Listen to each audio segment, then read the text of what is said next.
Hello, everyone. Welcome to the spooky Halloween special of enCRYPTID. Tonight, we're doing things a little bit differently. Instead of going straight into the lore and other people's sightings on the internet who we don't know, we're going to get some eyewitness testimonies to some ghost sightings, some ghost experiences. And I am your co-host, Tom Bennis. It's very spooky here. And with me, as always, is our resident devil.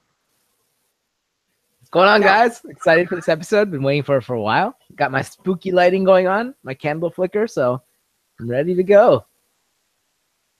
Awesome. Real quick, let's read a quick rundown of everyone in the chat. Hello, Jeff and Joy, Billy, Nolan, Morgan, Elise, I assume Randall's around, Delisha, Eric Monroe, Justin. Did I miss anybody? Morgan. I don't think so. No, I think we're good. Yeah. If I did, let me know, and I'll say your name again. Or the first time. It is brisk here on the East Coast. It is freezing in my apartment. We haven't had our heat on, or it's a cold spot. Who knows? I'm loving the weather, though. It's brilliant. I can't wait till it starts snowing. We got to get rid of this rain and get a little colder, get some snow, but I'm excited. Winter is coming. Hear me roar. I don't agree with you on this, but we're not here to argue the weather. We're here to talk about ghost sightings. But first, welcome TJ. Yep, sorry. But first, welcome TJ. And also, I think we have some birthdays. Yes. So, as always, we start out with birthdays. And I want to wish a very happy birthday to our friend Angelo. I don't know if he's here yet, but it was his birthday on Halloween. So yesterday was his birthday. Today is my friend Bill's birthday from Lab. He actually just passed his candidacy exam, so he's now officially a PhD candidate. So congratulations to you as well. And then Friday is Geraldine's birthday, so happy birthday, Geraldine. And then Saturday is Paulina's birthday, so happy birthday, Paulina. So 4 birthdays this week, and I hope everyone has a legendary birthday from us here at enCRYPTID. For sure. And we are happy you are not among the ghosts we're about to talk about. Here's to a couple more years, and have a great birthday. We're going to get our first caller in here right away. While we do that, Cal, do you want to share one of your experiences? Yeah, sure. So my one experience, not actually mine, it's one of my friends. She's told me on numerous, I've heard it on numerous occasions, as she told a lot of people. So I wanted to get her story out first.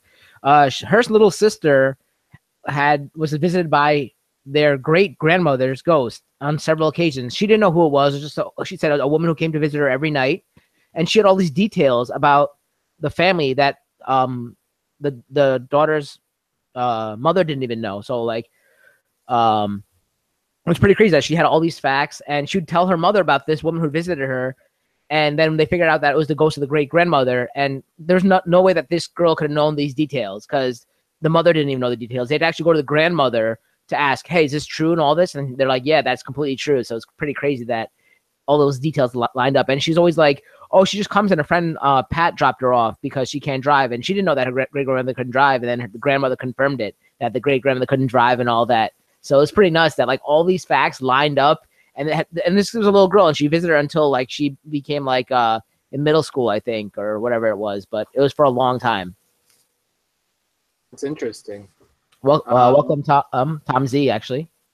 Yes, and we had 13 viewers in here, which was spooky for me. Oh, and now it's back.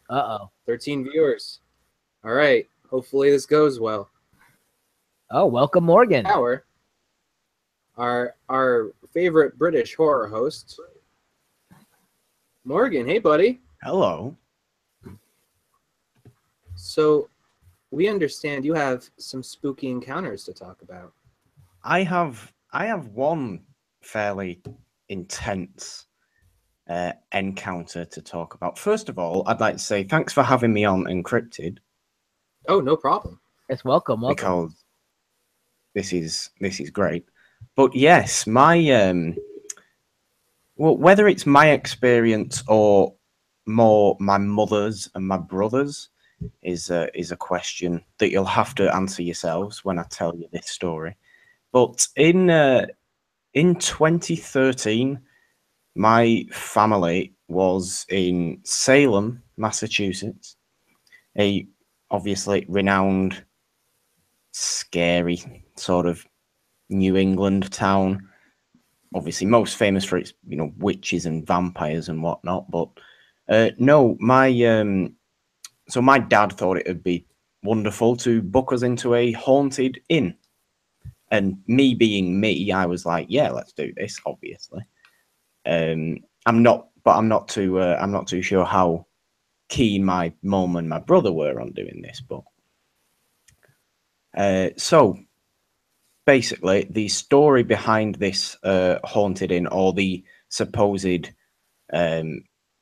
ghosts that were in this inn, were of a young boy who would be heard laughing and running around the corridors, and a like a trickster, and a girl, I think like a teenage girl, that could be heard crying in a wardrobe. And the most haunted room was said to be room number 12. We were put in room number 11.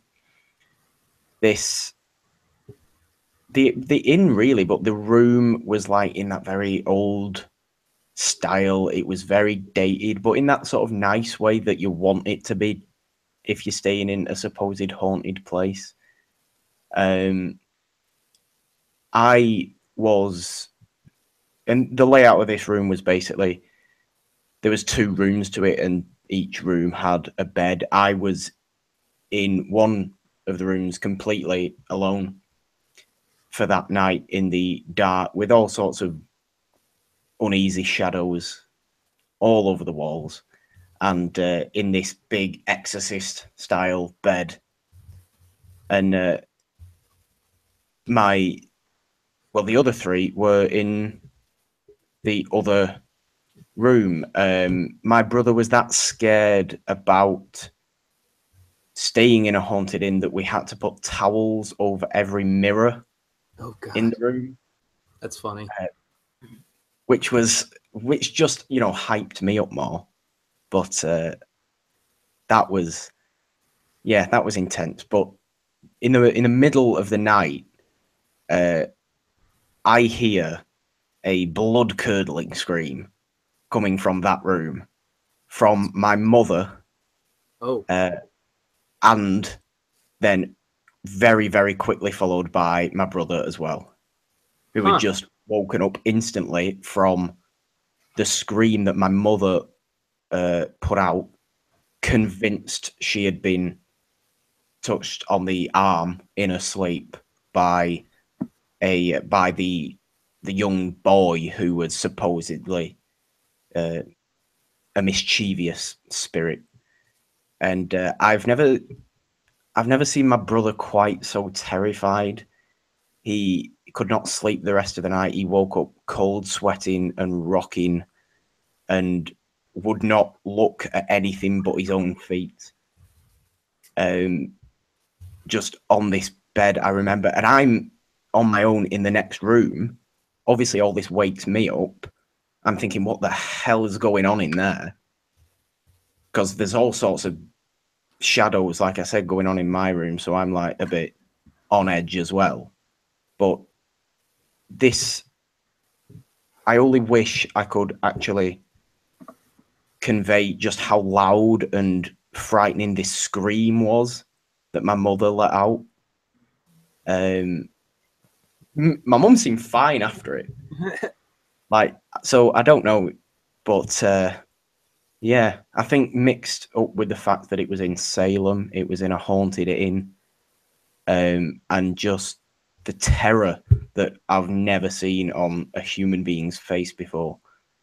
Yeah, I've been to Salem, and they have a very disappointed Halloween parade.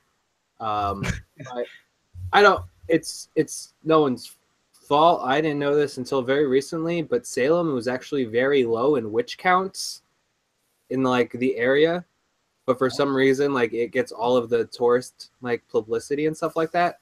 But there's definitely places in Salem that I went to the House of Seven Gables. Yes, I went to the House of Seven Gables, and that place I felt very uneasy. And you were even going through like these like very like steep Small corridors, right? Yeah. Have you been there, Cal? Yeah. Yes. But you also brought up mirrors. You should look into Bela Lugosi's mirror. Oh, yep. They just did that on the Halloween special of Ghost Adventures.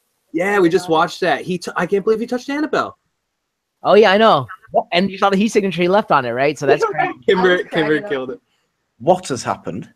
Morgan, I want to ask you, did your brother scream as a reaction to your mother's scream, or was it that something happened to him as well?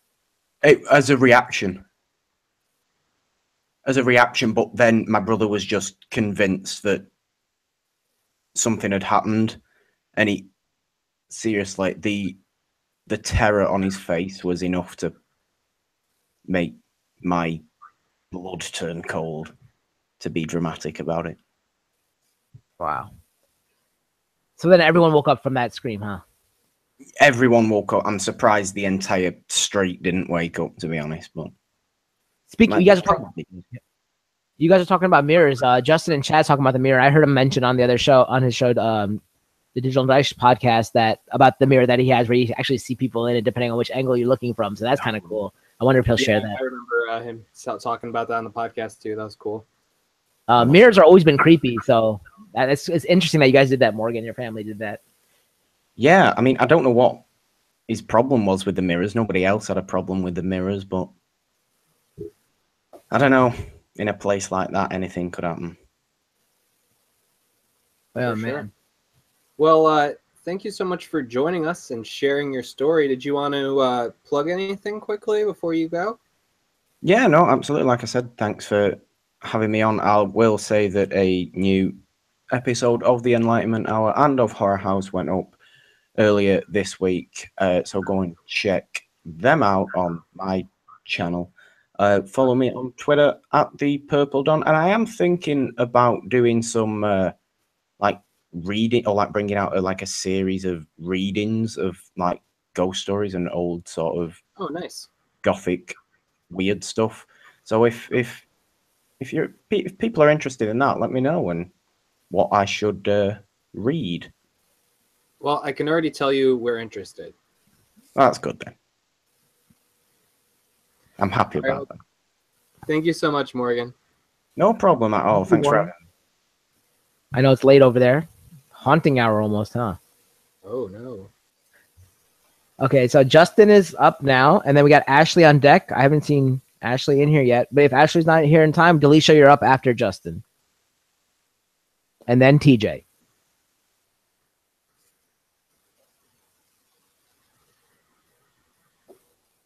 All right, Justin, invite is set. So, staying in like a bed and breakfast / inn, one of my experiences happened at a resort I was working at.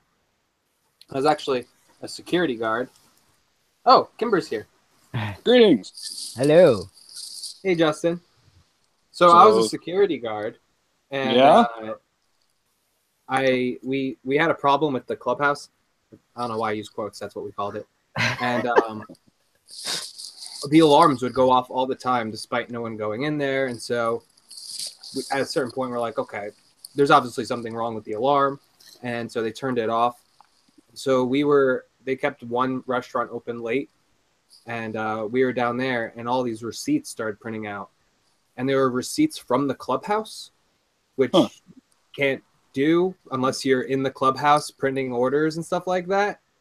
So we ended up cutting the power, and we kept getting the receipts, and then we got a phone call, and that was the creepiest night I've ever worked there.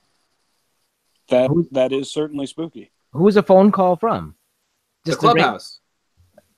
It like showed up. The extension showed up from the clubhouse, and we're like, "Well, there's no power there." Oh man! But hey, Justin, how's it going? It's going. I fixed the spooky Apple phone problems, so I am present. Um, the story I will be sharing this evening is not about my mirror. It is about a former mansion turned bed and breakfast turned larger mansion in Snohomish. I was invited there to serve as a personal assistant to an artist about 7 or 8 years ago now. It was a couple-month gig. For a while, the first couple of weeks, I was on my own in the house, just kind of, making sure that nothing burned down, nothing, got broken into or destroyed. It was a big place.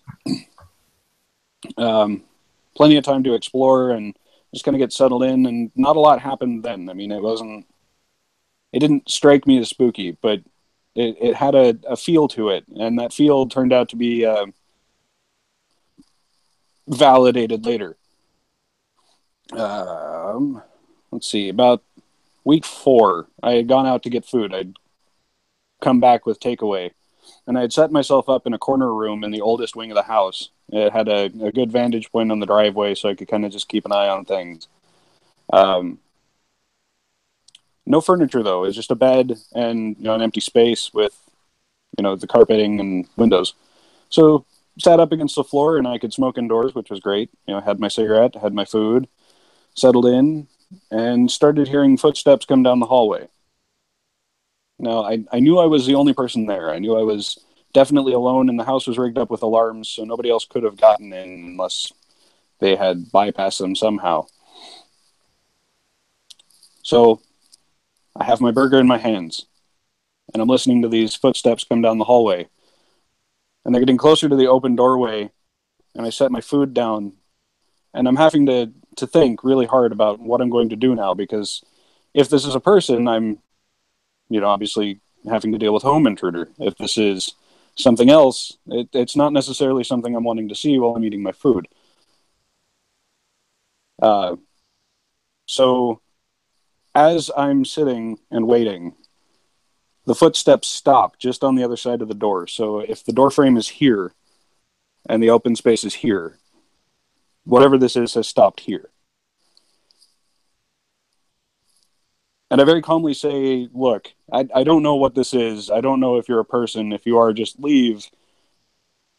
But I really don't want an experience right now. I really don't want to see anything. So if we could just kind of stick to our own sides, maybe you go over to the other side of the house and I'll just stay here and we'll stay out of each other's way. Sound good? And just kind of tried to reason with whatever this thing was outside the door. And there was a solid minute or 3, a couple of beats, where there was no movement on either side. I didn't get up. It didn't move at all. And then I heard the same footsteps slowly walk down the hallway back the way it had come. Kind of like we had made an accord, as it were. That was the first time anything creepy had happened in that home. And it kind of got creepier from there. I mean, not bad creepy, just creepy. I had gotten up at that point just to finish that particular segment, walked to the door and kind of peeked out to look around the door frame and saw the skirt of something move down a hallway on the other side, because it was in the second story, and heard footsteps descending the stairs and then nothing. So that was a moment or 3 of me having to control my breathing and not go out the window, because though this thing didn't seem hostile, it certainly wasn't the kind of thing I wanted right then. Following this, the artist I was assisting moved back into the house the end of that week, and I kind of retained the room I was in while they were in the new wing of the house, and we just go about our business during the day, and then at night, separate sides of the home, so everyone had privacy. The bedroom I was in had a bathroom attached, so I didn't really have to leave for much. I mean, kitchen for water and food, and outside if I had to leave for someplace. So about 2 days after that, I had gone into the bathroom to take a shower, and I left the room kind of a mess. And I hadn't mentioned anything to the homeowner, and they wouldn't be the type of person to come and bother me at all or clean anything. But as I'm getting out of the shower, I'm drying off, and I'm putting on clothes. I'm about to open the door and enter the room again. And as I do, I catch the same kind of footstep sounds moving away. So, a little startled, a little afraid. I open the door and I find that everything has been arranged. The bed is made, my clothing has been unpacked into various spaces about the room, my boots have been set, against the door well, and, the ashtrays have been emptied, the garbage is cleaned, it's more work than could be done in the space of a shower, and it's spotless. This was not the state of the room as I left it. That evening, I finally fessed up to the artist. I said, look, I don't know if you've experienced anything here. I don't know what's going on, but these things have happened. And I explained my circumstances. And they kind of laughed at me for a solid minute and then explained the situation. Apparently, I guess it was the early 1900s, a maid in this home had killed herself for one reason or another. And I never really dug too deep into the details, but it was certainly, a slightly cliched story. She had apparently had some, interaction with the homeowner that was improper and had ended herself rather than deal with the shame or what have you. But one thing she was known to do was to be very fastidious in her cleaning and everything else. She liked to keep a good home, and she liked to care for everyone inside the home, guests and visitors. So I feel as though in those two experiences, I was dealing with somebody who obviously was still doing their tasks and still cared for this place. I caught a couple of more glimpses, just the back of a figure in a darkened doorway, or a small step, or a point of a shoe around a corner here and there, and just kind of brushed it off. I kind of just live and let live. But things kind of got creepier later on. Apparently there was more to the house than initially told, because in the basement, it was an unfinished basement, very large. There was a well with a copper ring set into the floor and a glass top. It was a very deep well. I carry with me regularly a tactical flashlight, so 400 lumens, you can see quite a ways, and I could not see the bottom of this well. But it definitely had a very creepy vibe. You don't just keep a well in your basement and put a glass top on it and a copper ring around it unless you've got some sort of religious reason as to why. Copper is a conductor. Time you have Sure. a water source and copper, you're going to get some kind of weird energy manifestations. Absolutely. So following this, more of the artist's family came into the home for an event. And we were all spread throughout the house, but definitely probably about 12 people there. The basement also had a piano for entertaining guests. It was kind of an impromptu ballroom at points. There was a theater off to the other side of the ballroom that used to be a nuclear bunker from the 50s era. But it was probably about 2 or 3 o'clock in the morning one night. The house had gone to sleep. Everybody was preparing for the next day, when from down the stairs in the basement, we started hearing trilling on a piano. Just random notes. This is all the cliched stuff. This is all the kind of things you hear people talk about and go, no, that's just good for you. You made up a nice creepypasta. And yet here it was happening. So I arrive at the stairwell and see other people start to arrive as well from the rooms. And none of us want to go down into the basement because it's only got 3 lights, and the light switch is all the way on the other side of this unfinished basement, which is probably about 40 feet long. Now, it's 40 feet of stuff I don't want to bump into, right? So, trilling on the piano, stop, silence. Everyone looks at each other. No, this can't be happening. A couple more keys. No, this is, we're all just, it's fine. Everybody go back to bed. And then more trilling followed by laughter. And high-pitched laughter, very, very high trill. And we all had to make a determination pretty quick as to whether or not this was something we wanted to interact with, or whether or not we all just really wanted to avoid this. And unfortunately, I drew the short straw. I had to go down those stairs. because we had to make sure that nobody was, messing with us. We had to make sure nobody had broken in and was after something of this artist. I got down those stairs. There was nothing down there. Nothing at all could have made those noises. The piano had been unused for long enough. There was some dust. None of it had been disturbed. There were no footprints. There was no nothing. It was just strange occurrences. So not quite as terrifying as the blood-curdling screams from Salem, but certainly enough to make you stop and really think about things. And every time I tell the story, I have to preface it with quite a bit of backstory and other events. Unfortunately, I can't quite fit them in here. But if anyone wants to know, hit me up on Twitter, and I'll fill you in with the rest. Great, Justin. Thank you so much for sharing your story. That was awesome. Where can people find you and your Twitter, like you mentioned? You can find me at jthuluphoto on Twitter. You can find me on the Digital and Dice podcast on Thursdays, and you can download our podcast on Mondays.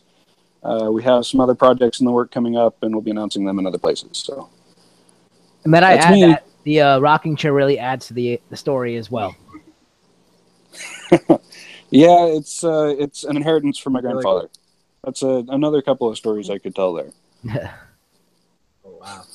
We'll have an episode just of him. Have a good one. This is great. Yeah, thank you. Thank you, Justin. Okay, Delisha is up next, and then we're gonna have. Oh, sorry, Ashley's up next. Is she here? I still haven't seen Ashley. I have not seen Ashley. Okay, so then that is Delisha, followed by TJ, and then Jeff. You are on deck. So in the meantime, do you want to have Kimber tell a story now? Yeah, sure. Sure, yeah, I have lots. My parents' house is famously haunted amongst the friends that I've had for a long time who have spent a lot of time in the house, particularly my brother's friends. They're all into paranormal and stuff, so I think they're a little more open-minded, leaving themselves susceptible to being bothered by the spirit. We have always considered it one spirit or ghost or whatever, but it's presented itself in a lot of ways to a lot of different people. With the women, it seems a little more sexually aggressive, breathing down the neck, touching your hair real quick, stuff like that. My dad has seen shadow figures. My brother's seen shadow figures. So pretty much like Justin was saying, all the things you hear in ghost stories, footsteps, the whole nine. One of my favorite ones is I was in my brother's room, which actually is my old room when I was a teenager, which seems to be the most haunted in the house. And we were watching Ghost Hunters, and right as this EVP comes through that says, "Want your energy," the power went out only in my brother's room. So like the hallway light was on, all the downstairs light, everything else was on, but everything that had power went out just in the room. That was creepy. I saw Langley and stuff talking about sleep paralysis in the chat, and some people would call what I had dealt with when I was a teenager sleep paralysis. I would just call it the worst, scariest nights of my life. One time I woke up and both my arms were completely above my head, hanging over the back of my bed, and I felt like there was ice cold hands in my hands. And I went as far as to like feel around in my hands because it was really scary and I couldn't do much more than that. But of course, when I got the strength to get up and turn around, nothing was there. What other things in my parents' house? There's lots in my parents' house. Hit me up anytime and I'll think of more. I also had a cool one that was not in my parents' house, but I was with two of my friends. We drove out to this house that was known to be a murder-suicide scene back home in Florida. And the three of us were in a car and we pulled up to the house. And my friend is in the middle of telling us the story about like, oh, there was a little shed here and that's where the guy took his own life. So they tore down the shed and you could look at the ground and see that there used to be like a building there, like that the ground was different. So it kind of lined up with her story. And right as this is happening and she's finishing up telling her story, we see a shadow person, all three of us. And like none of us really get any words out, but we all start looking at each other. So she goes to like start up her car to get away and the car won't turn over. which was a really horrifying moment. And so it took her like a solid few tries to do this, and then we drove away all terrified and really didn't say anything about it until, you know, we could process the situation. But that was one of my favorites because the three of us all saw it at the same time without anyone pointing it out or anything. You know, we just all kind of had this realization like, yep, straight up shadow person right there, lining up with the creepy story.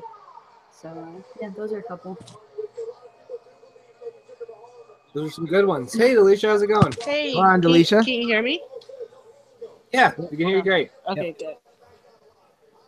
It's the first time getting to being able to call in, so it's kind of cool. Nice. Welcome. Love to hear what you have to say about ghosts. Well, I try not to think about these things because I'm a big old scaredy cat. But I remember, I don't remember how old I was. I know I was still like a teen. Around in my cousin's house, and like, because there's so many of us, when we have like big sleepovers, we would just all sleep in the living room together, like on the couches or floor or what have you. And I just remember specifically one night, I was laying on the couch. It was at the middle of the night. I don't know what time it was, but the couch in the kitchen is like open concept type of thing, and then there's like a hallway and then stairs, and I remember just laying awake because I couldn't sleep for some reason, and I heard footsteps coming down the stairs, and I thought it was like my uncle or one of my cousins maybe went to the bathroom coming down or to get something to drink or whatever. So I didn't think nothing of it until I didn't see anyone come in the kitchen or hear anyone come in the kitchen. And it's like, you know how you like just get those instincts about things? So I was just like, this doesn't feel right. So, and I watch too many horror movies. Well, not too many. I watch enough horror movies to know you don't go investigate that stuff. So I just put put the blanket over my head, and I thought like I could feel this presence like in front of my face, and I'm like, I'm not looking up these covers for the life of me. So I was like, spirit want to take me, just take me now. Um, but after about a few seconds, I lifted my head from under the covers and I didn't see anything, just, darkness. So I was like, okay, that was weird. But I tried to go back to sleep even though I was scared out of my mind. But I didn't want to wake my cousins up and tell them about it and like have them make fun of me. So I remember next morning we're in the kitchen eating breakfast, and then one of my younger cousins was like, did anyone come downstairs last night or this morning? Everyone's like, no, we were all asleep. And I was like, you heard that too? And he was like, yeah. And I was like, that was creepy. But and I don't know why there would have been like spirits. I don't know the history of the house, but it's like a new development. So there wasn't like it was an old house where someone got murdered because they purchased that house new. Unless there was something, like on the grounds, but I don't know. But as we got older, I would come to find out that my cousins are prone to these paranormal types of things. But I tried to get one of them to come on and talk about it, but they weren't really comfortable at the moment. But she said she would check out the link later. But apparently they've been prone to having like spirits or paranormal stuff happen to them, or just that feeling of not being alone. So I was like, oh, well, I never got to experience something like that, and it was really scary. And I hope to never experience something like that ever again. But you didn't like get any, like, you didn't like touch or like anything. Did you feel like change in temperature when you felt like that? Like you thought that something was there, or no? Any physical? It was just no. It's like I could hear the footsteps, but like I said, no one had actually come down the steps, and it wasn't like it was literally like someone was walking down the steps like a regular human being, and then when I put the covers over my head, I could like feel like there was something there, but I was just too scared to even like try to even investigate or look at whatever was going on. And then I thought I imagined it when I woke up until my cousin said that he heard it too, and I was like, oh snaps. Was it dark in the room, or was there any sort of light or anything? No, it was dark. The only light would have probably been from like the moonlight, whatever. But Okay. it So, was yeah. dark. I was wondering if the light was on, like you could look through the blankets and see maybe a shape or anything, but nothing like that. No. That's So still nothing. But you had another person who actually heard it, so that's pretty good.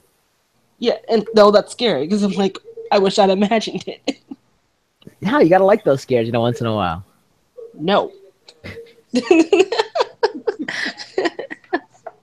Well, that was a great story, Delisha. I enjoyed it. Thank you. Shaking our heads a little bit through it. We would not want our blankets touched. She hates it when I take blankets. I don't think she wants to take it. But do you want to tell everyone where they can talk to you on Twitter and maybe what you have coming up? Yeah, you can find me on Instagram and on Twitter at Delisha_Renee. You can find me at the various channels here on the channel, calling in or in the chat.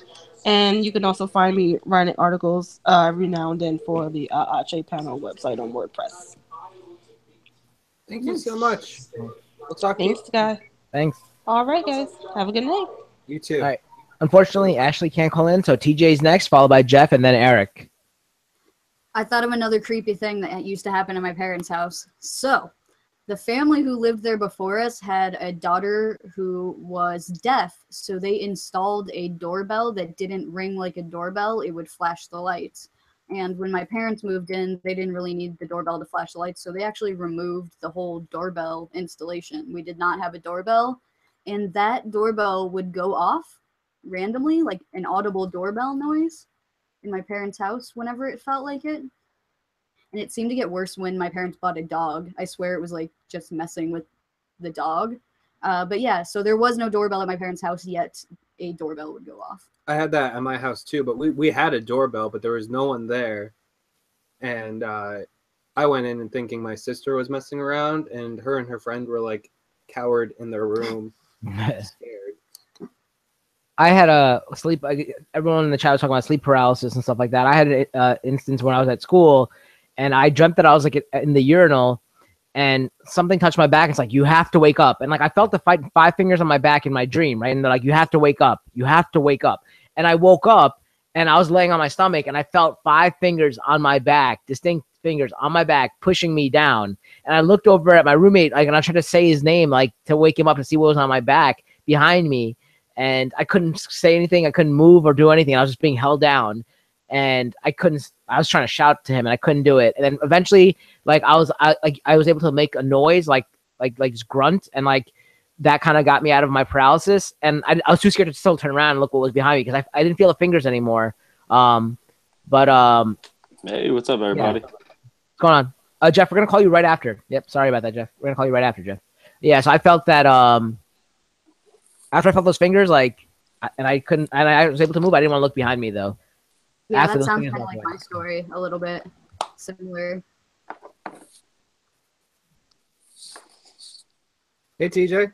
On TJ. Hey, what's up, everybody? What's going on? Not much. How are you? Not bad, not bad. It's cold over here on the East Coast, so just trying to stay warm. It is. Yes. We agree. So you have a spooky story for us? I got 2. I'm going to try squeezing this. I got like your normal object movement, and I have a full body apparition story. That's pretty good. Nice. Yeah, so just like I'll start with like the basic object movement. Me and a cousin of mine went to a show in New York about a couple years ago, and we took like a party bus out there, went to the show, came back about 3 a.m. and his mom is the type who is like an antiquer, collects like old mirrors and like Jeff or someone was saying earlier, the piano. She has like this really old piano, and her entire steps is just covered in all these mirrors she's collected over the years, over yard sales and antiquing and the whole nine. So we're both sitting in the living room, just kind of like, coming down off the night before going to sleep. And we both just see these flashes in the window, or not in the windows, in the mirrors, which there's no possible way. There's no like windows or car lights that could flash in, hit the mirrors or anything like that. So we both saw the mirror flash. But we're one of those things where we were just, focusing on the TV. We both see it, but no one says anything. And then like slowly someone just like, did you see that? And it's like, yeah, I definitely saw that. That was weird. Go up in the room, and his bedroom is one of those doors where it just has a latch and a hook and definitely holds open like a crack. So you can see completely through into whoever's standing in the hallway or anything like that. So we're just sitting there starting to go to sleep, and you hear like the hook like jumping up and down. So we're just like, okay, weird. Didn't see it. You just hear it. So we look at the hook, nothing's happening. but you can see completely through. It's like 3 a.m. and only his mom is in the house sleeping. Focus away from it, turn the TV off, start hearing it again, turn the light on, and we're just watching a hook jump up and down. And you know, as if someone's taking their finger through the crack and just popping it up and down. Just consistently, nonstop. Even just like talking and looking at it, you would think it would just stop and just keeps going. Me being the person that I am, I'm just like, lights on, let's get up. I got to get out of the room, got to get out of there. And he's the type who's like, no, let's turn the lights off and see what's happening. Like, see if we can get to do more. Unfortunately, nothing else happened after that. It was like one of those really cool, weird, occurrences. But full body apparition, this one was pretty crazy. Living at home at my stepdad's, my family owned like a pizza shop, and this is about like coming up on. I'm pretty sure it was on like November like 3rd when this happened. So we're working the entire day. We have an order for like 250 pizzas the very next day. I'm like 17 years old. Me and my mom just killed ourselves all day making all this dough for the very next day on top of just, your normal pizza orders. So basically the guy at night is supposed to let the dough sit, put it away, the whole nine. So I go to sleep, and the way my house is set up, you walk in, it's that typical like bi-story where 3 steps up is it upstairs, 3 steps down is the basement, and then there's just your normal level. But so if you walk in the living room, you can see completely upstairs, you can see completely downstairs. It's like really open like that. So my room was lined up with the upstairs 3 stairs going down. So my door is completely perpendicular with the steps. I normally sleep with the TV on. I'm not too good with the dark, even being a grown up. It's the worst. Normally sleep with the TV on and the door shut. All of a sudden, I wake up at like 3 a.m. Doors wide open, TV's off, and there's just a glowing body standing at the base of the living room floor. His head is just perpendicular with me, but I'm sitting up. Like, it was one of those things where when you wake up, you're groggy, but I'm sitting completely up. I'm staring at it, and like you would think you'd have like a really uneasy, like, oh, I got to get out of here feeling. I felt completely comfortable and just like I'm staring at this thing. Me and him, or whatever it was locked eyes, but I couldn't tell what it was. All I knew that it was definitely a full body. Like I could tell head, shoulders, the whole nine. And then I went back to sleep. About an hour later, my mom comes running into the bedroom, wakes me up. She's like, TJ, for some reason, I heard her father, this was coming up on the anniversary, like 2 days before the anniversary of his passing, 1 year. She's like, I swear I heard Pop in my ear telling me to wake up. For some weird reason, she woke up, came and got me. She had like a really uneasy feeling. It's about this time. It's about 4:30 in the morning. We run to the pizza shop. The guy left all of the dough completely out of the freezer, and it looked like the 1980s Blob movie, where just like pizza dough was everywhere, 6 feet high, a complete it was ridiculous. And thankfully, at that time, if we didn't get there at that moment and be able to like kind of start the whole thing over again and get everything set, it was just one of those things. And I'm sitting there, and I never told her about the full body thing. All she told me about the voice, and I told her, and she's like, I swear to God, that was Pop sitting there that tried to warn me. And I was the type I just like looked up, went back to sleep, and I guess he used whatever energy he could to go and get her. And then she awoke and went to that. And that was like the full body thing. And like ever since then, I've never had anything crazy since that. Where I work now, Cadova, it's like there's cameras all over, and every time someone moves, there's like a little green person that that's that someone's moving there, and it takes like a good motion to do it. Now we sit in the office in the middle of the night, like looking at all the cameras, and you'll just see like flickers of like this green person moving around, like the little guy. So definitely like motion, like shit like that. But other than that, like that's probably like the craziest story I had, just seeing like a full body at one time and just being just like locked into it. Didn't feel uncomfortable, didn't feel scared. It was like one of those really weird, comfortable feelings. I'm glad you brought this kind of story up, because I have a very similar story I'll tell a little bit later in the show about like waking up and seeing a full body apparition and all that. So it's really cool. It's very similar to what you're saying. So I'm glad that it's like someone else has a similar experience to what I've had. Yeah, I've never had too many like malevolent, like crazy, like mean-spirited things. I've known people who've had it and like dealt with things like that. If I would, I don't know if I'd be able to deal with it, because like my whole thing is like I can deal with a werewolf, I'm sure, but like if a little girl possessed came after me, I wouldn't be able to deal with that. Like that's some scary stuff. So like any type of like ghost or possession or paranormal things, that's what really gets me and scares me. But like this is one of those things where I just like felt comfortable, and I guess that like it was. I would assume it was my grandfather, but like to me, I didn't know, but she felt like it was. So it's one of those really cool like experiences, I guess. Yeah, I can't. Yeah, that's such a cool story because I could relate to that so much, and I'm so glad that someone else brought something up like that. Yeah. I also worked at a pizzeria, so I know exactly. You would have had to toss everything if you didn't. It was gone, and that guy, I've never seen him again. The guy that never didn't do it the night before and like dealt with that. It's like we spent hours making that dough, and like I was a 17-year-old kid. My mom's always been my boss, and she's like 5'2", 110 pounds, but she gets mean good. And I feel bad for that guy. That's all I can say. All right, thanks a lot, TJ. No problem, guys. You want Can we to find you? Plug? You have anything to plug? Yeah, I'll be on a Gamer Grudge November 13th. Find some pretty cool questions. Not the game board one. Will be the one after that. And yeah, you can find me on Twitter at TJ Dex, and you can check out YouTube Movie Squad.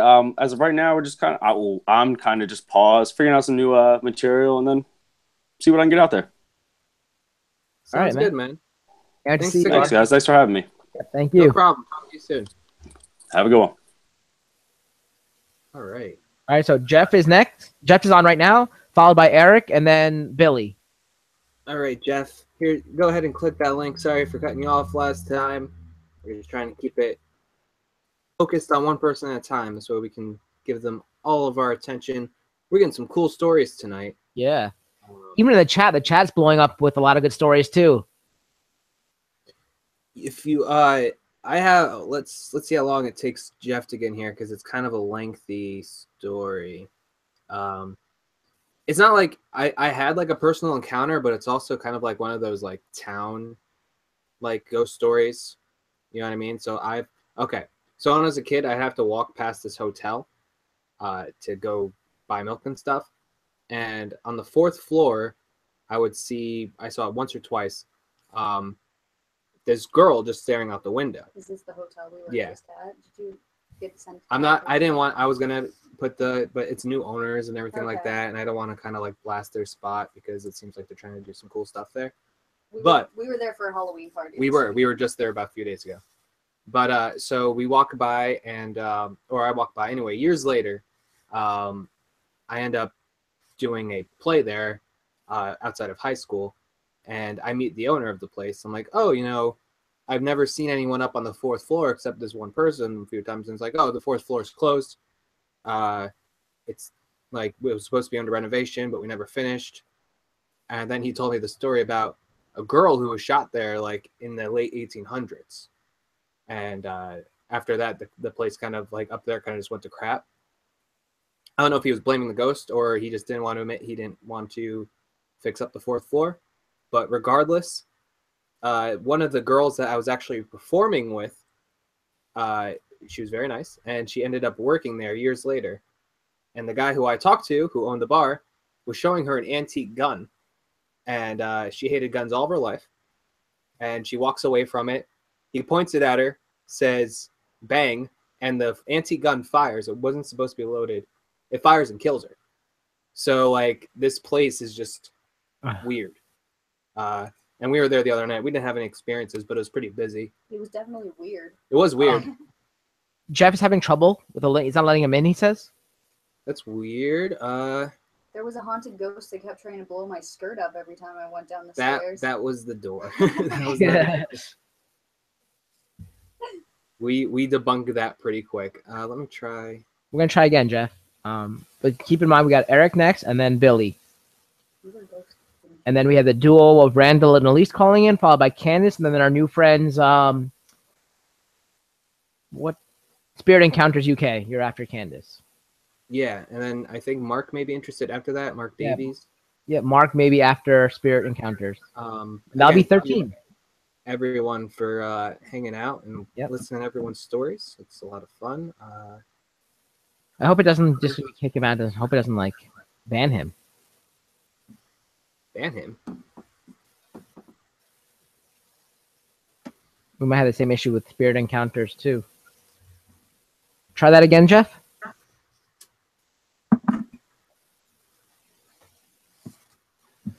Candace says that's a smart ghost. No, it's not. So what, he's trying to blow my skirt up? Yeah, She's got a fiance. me. Yeah, he's got a fiance too. Her. Do you want to hang out with Cal for a second? Sure. I mean, nah. Just kidding. Too late. You're trapped. I'm free. I guess I can tell my story now while we're waiting for Jeff to get Like in. my shirt. It's very similar. Oh, nice shirt. The Night's Watch. There's a ghost there. Black. Justin says it's a pervy door. Oh yeah, so my story is very similar to TJ's. I was actually sleeping. I was on a cruise, and the boat stopped in Bermuda, poured in Bermuda, next to a fort. So there had to have been a war there and fighting and people dying.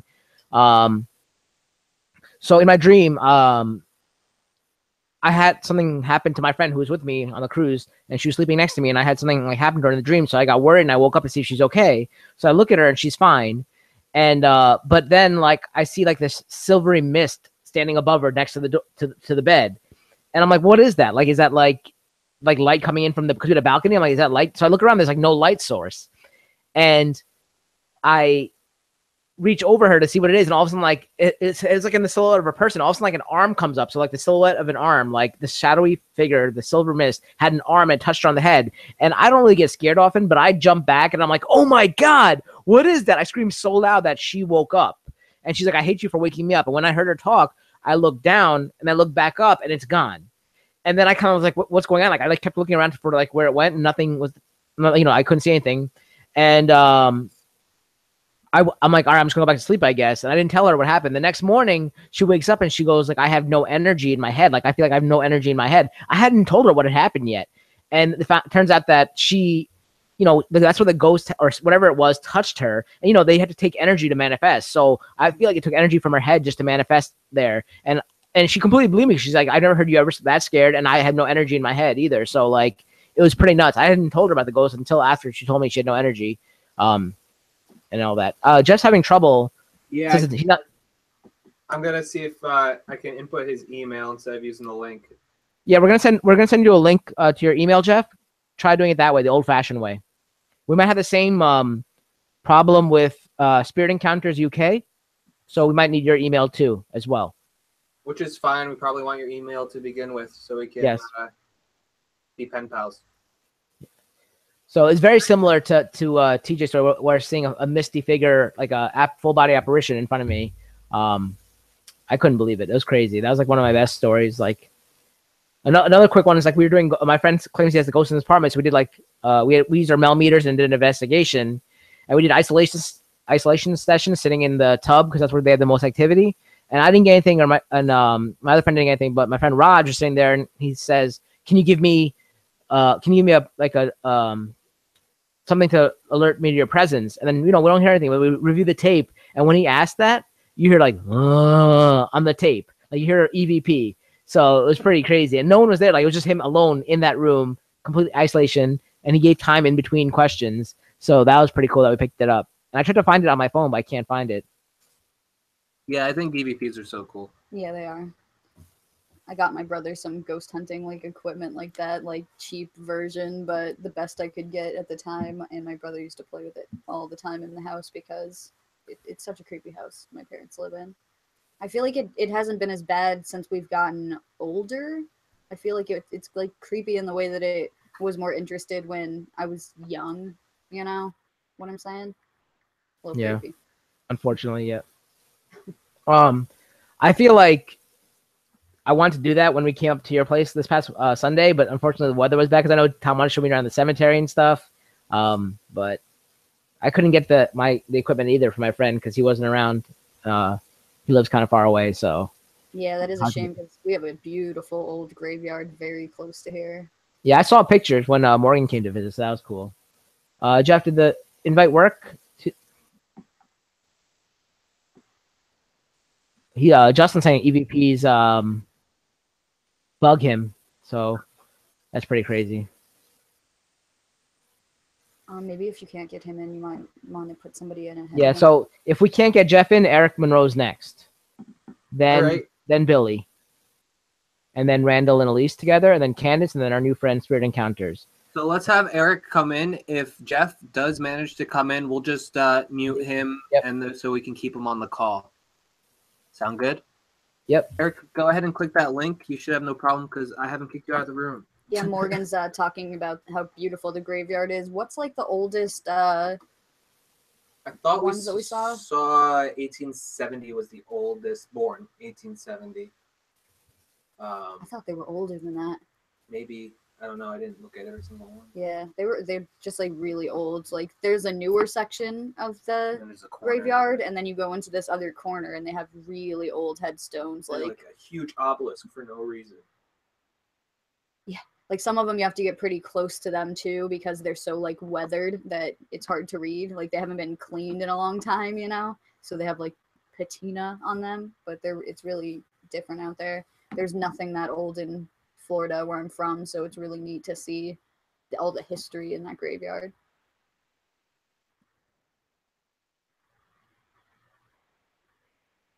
Is anybody out there? Morgan said definitely 1700s were out there. I thought so too. It says the call is closed. Weird.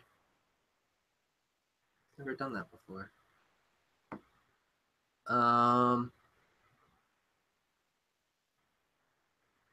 Trying to figure out what's up. Eric, the scroll up in the chat. The link is there for you to I'll click. post it again. All right. Oh, he's on his iPad. I don't know if it's gonna work. He might have to send it. He says. Okay.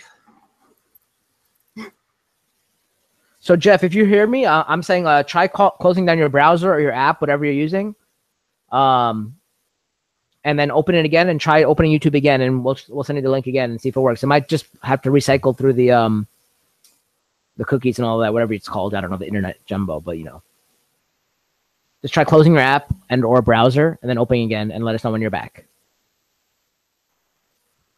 Yeah, it's not wanting to let us send an invite that way through here, so I'm kind of hoping that he can Thanks, YouTube. click that. Yeah.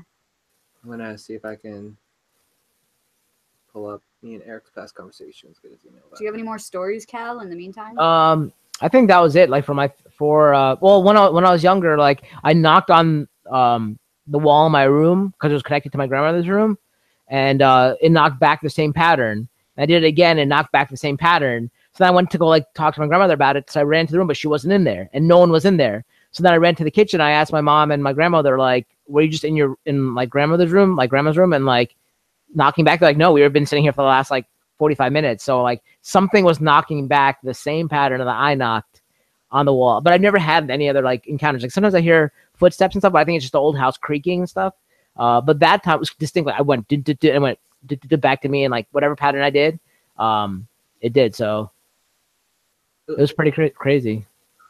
Interesting. Have you ever like messed around with the Ouija board? Any of you guys in the I have, chat yeah. too?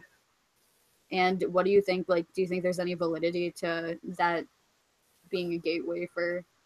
The only thing I've noticed is the same friend's house who was supposed to be apartment is supposed to be haunted. Like we used it there and nothing really happened. But at one point I could have sworn it levitated off the ground. I don't know if it's just someone like pushing down on one side and having my side go up. I'm like kind of skeptical on it, but it felt like it was like evenly off the thing. And then another time the cabinet was opened, but like no one was near the cabinet. So like that was kind of crazy too. Interesting. Yeah, because we messed around with one at my parents' house when I was a kid with one of my like childhood friends, and I don't know, like my parents' house definitely has issues, but I feel like my parents' house was weird when we got there. Yeah, and all these older houses, there's always issues about stuff like some history that you might not know about and all that kind of stuff. My parents' house isn't even old. Like nothing's really old in that area. I just feel like I don't want to say that like South Florida is all a Native American burial ground, but isn't part of the United States. Oh, Can you there's see Eric. me? Yes, we can see you. Hello, Yes, Eric. yes, we can. Are you safe in your Can you bathroom? hear me? Yes. Okay, I just went through some dramatic shit in the basement, so I'm a little out of it. Had to take a There's a Valium, ghost. but I'm okay. No, it was a yellow jacket. Little backstory real quick. I was stung repeatedly when I was 7 or 8 on a class trip, about 6 or 7 times in the face. So I have a horrible bee, yellow jacket, wasp phobia. When I see one, I go nuts. And there was a yellow, and then you have to study your enemy. So I studied all this stuff, and it was definitely a yellow jacket in my basement. And unlike bees, they will bother you. Like bees don't bother you unless you bother them, but yellow jackets are different. They will just attack you, and they don't just sting you; they bite you. So I had to hightail out of there. It was horrible. They're nature's asshole. Yeah. Yeah. Well, that was Yes. scarier than any ghost story I've heard so far. I was sitting in a blanket, and then I realized it was still flying around, and I couldn't stay there. So I had to get out of Dodge. Absolutely. So, what's your ghost story, buddy? What do you got for us tonight?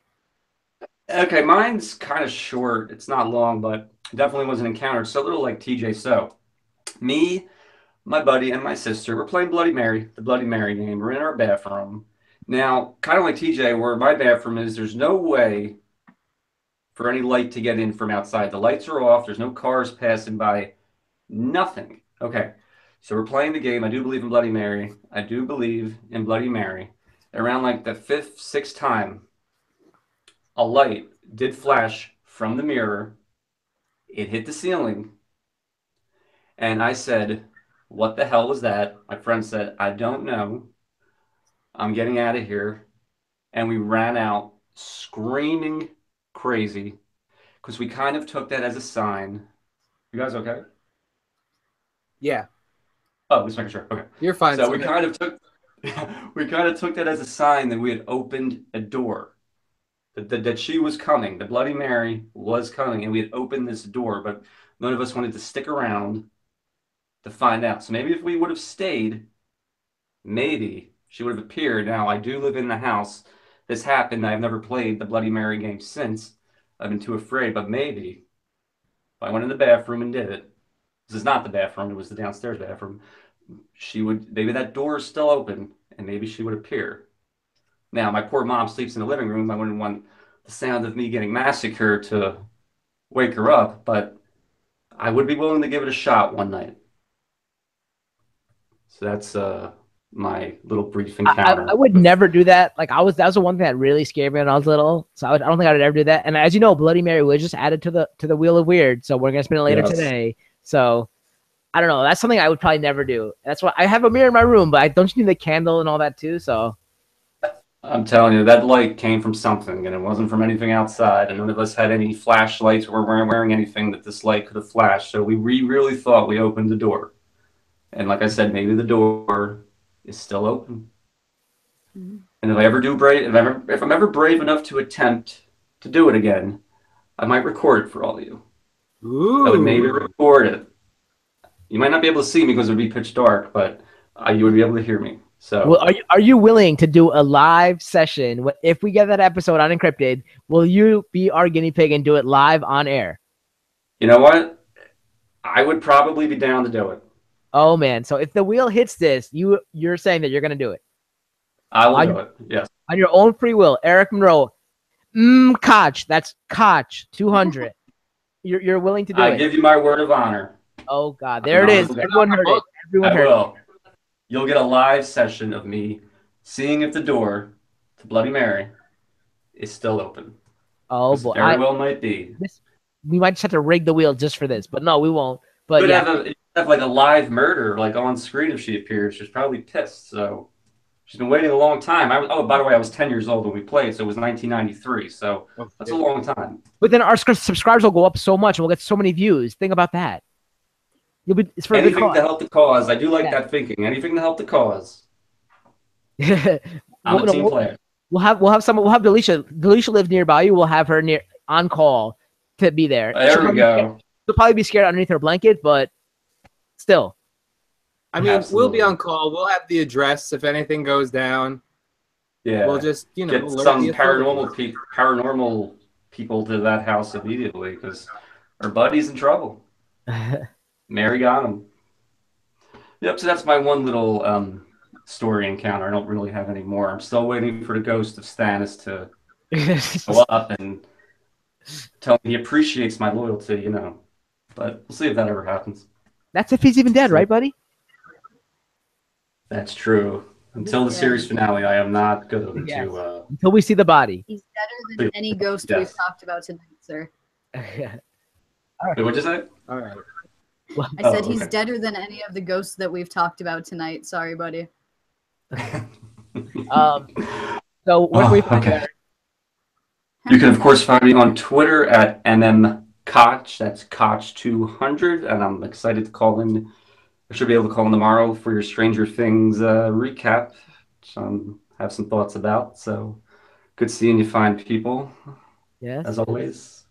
And hope you avoid any more Yellow Jackets from now I'm until. not gonna be able to play my video games for at least a couple days because I'm too scared to go down there now. Oh It's man. bad. Get a flamethrower. Womp womp womp. Yeah. You need Beric Dondarrion there with his fire sword to. Yes. And then Kill that Thoros to shit. resurrect you too, in case anything happens with Bloody Mary. All right. Yes, that would help. Have a good Resurrection, night. that would help All right. Bye, buddy. Thanks a lot, Eric. too. Okay. So All right, Billy. You probably just jump right in, right? Billy can jump in whenever. Jeff has asked me to read his story in the chat. Okay. We did a play at an old high school theater my junior year. That school is over 100 years old, and has been a long history of girl suicides.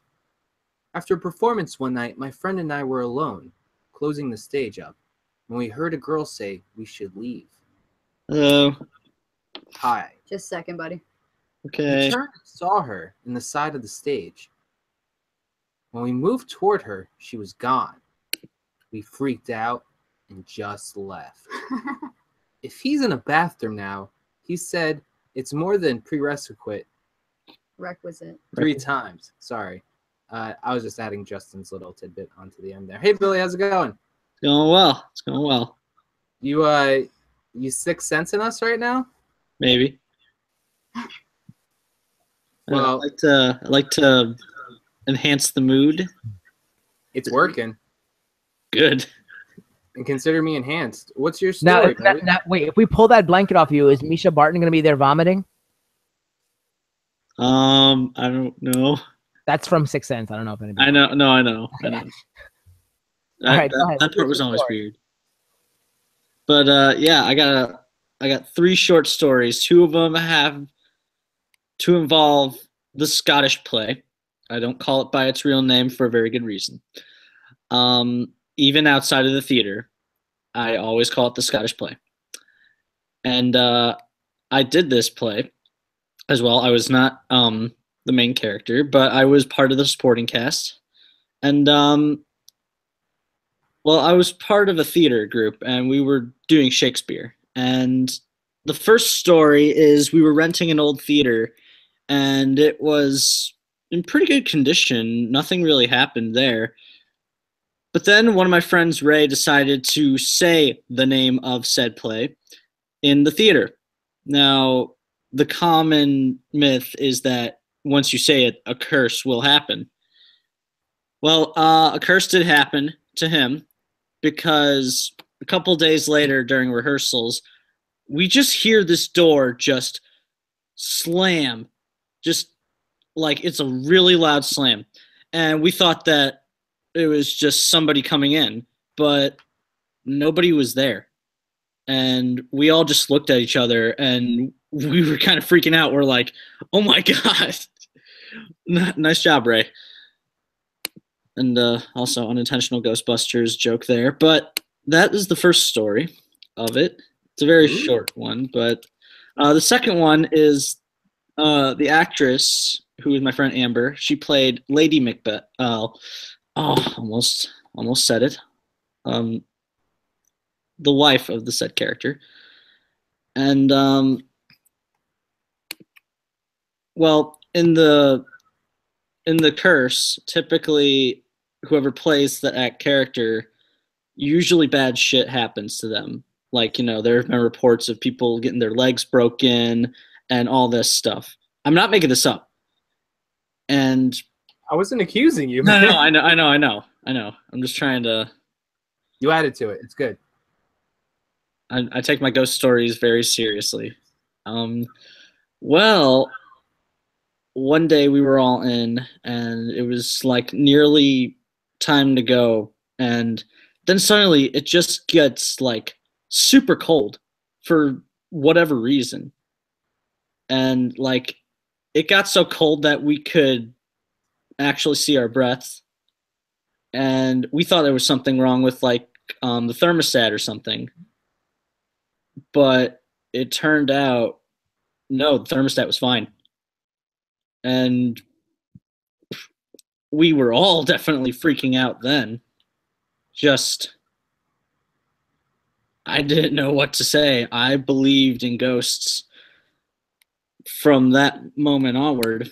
And the last story is actually something that I found a little freaky last night when, well, it was Halloween and I was watching Halloween because I had been watching all like a movie every day. You guys know this. I've been just blasting my Twitter full of it. And I always have the tradition of watching Halloween on Halloween. The original one, not the Rob Zombie piece of crap. Hey. And I know it has its moments. But The second one's the crap. Yes. the second one is just like a weird acid trip that I never It's want like to go Call on of Duty. again. But yeah. Anyway, like halfway through the movie, I just hear this loud knock on my door, and it's actually in my basement right now. No, I had thought that this was just like my mom trying to scare me or something, and she let the dog out or something. And even if it was, I would have heard her come down the stairs. The dog and my mom were upstairs the entire time. I looked outside to make sure it wasn't like any kids or anything, but no signs of entry or anything because our gates are locked all the time. Like they're never ever open. So You got to hide. I just tried to continue watching the movie. I continued watching the movie, and then I didn't think about it afterwards. And then I just sort of was processing it, and I'm like, it's got to be something. I don't know who or what it was, but something happened, and it wasn't just me imagining things because I could clearly hear just this loud on my door, and it really freaked me out before I went to bed. So yeah, those are my ghost stories. Hope you guys liked it. I mean, I got a couple more, but those are the ones that stick out in my mind. But you For still sure, don't know what made that noise. Yeah, I have no idea what made that noise, and I thought logically what it could be, but yeah. And Justin in the chat says, I did that play in a basement. No, I did not do it. I'm saying I'm in my basement right now. I just Hiding have under a blanket. covers on because I don't know. I like it. All right, Billy. Thank you so much. Where can we find you? You can find me on Twitter at bbusterbill. I am writing an article. It's going to take a little bit of time because I've been preoccupied with work, but I am going to do my best to get it out as soon as possible. And it's about the Dark Crystal. A lot of good and bad stuff, mostly good. But yeah, this is a lot of fun, and I had been looking forward to this for a while. Mm-hmm. I'm loving everybody's stories. Like I was a Boy Scout, and we would tell these stories around campfire. It's very cliched, I know, but it's cliched for a reason. And have a good. All right, thank you. enCRYPTID. Yeah. See you. A lot of fun. Thank Bye. you. All right. I almost got Moro in here to have his fire background just so we could have a campfire. But well, my thing's not doing. I guess maybe it's not flickering enough, so it's not giving that good effect. But it's going on. All right. Next, you're calling Randall. You're calling Randall, and he's with Elise right now, so they're gonna do both their stories in one shot, and then followed by Candace. Candace, you're up after this call. So send the invite to Randall, and then Candace is next.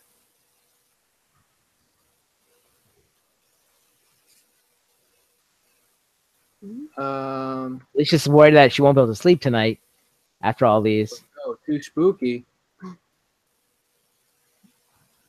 Okay, Randall or Elise.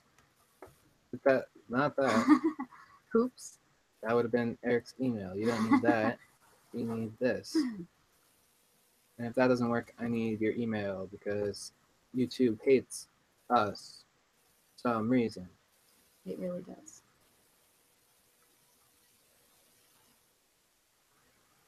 Why do you look so much better in the spooky lighting? Because I just look good, babe.